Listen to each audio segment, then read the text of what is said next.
3 কি বলছে, নিচের সমস্যাগুলোকে সাধারণ গাণিতিক বাক্যে প্রকাশ করে সমাধান করো। ঠিক আছে, দেখো 1, 5টি পেন্সিলের দাম 60 টাকা হলে 9টি পেন্সিলের দাম কত আমাদের কিভাবে বার করতে হইব, গাণিতিক বাক্যে প্রকাশ করতে হবে। তাহলে আমরা লিখি 1 নম্বর, প্রথম আমরা কি লিখব, গাণিতিক বাক্য।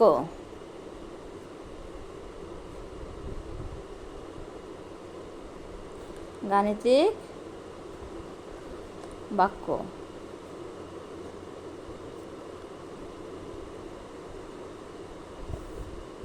ষাট ভাগ 5টি পেন্সিলের দাম 60 টাকা। এরূপ আরও কয়টি পেন্সিলের দাম বের করতে হবে আমাদের, 9টি। প্রথমে করে এখন আমরা কি 60-এর সাথে 5 ভাগ করব, ভাগ করলে হয় 12। এই যে এখানে রাফটা করে দেই, 60।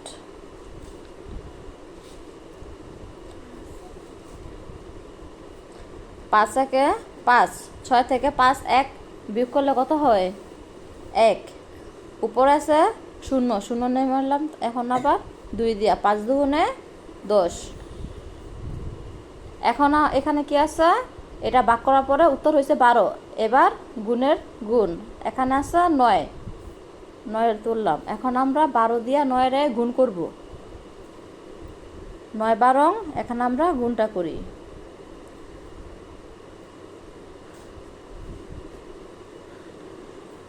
9 দুগুণে 18, 18 8 হাতে আছে 1, 9 একে 9 আর 1 10, 110, সরি 108। এটা হচ্ছে টাকা,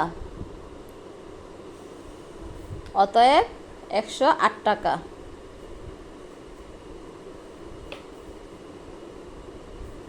ওকে।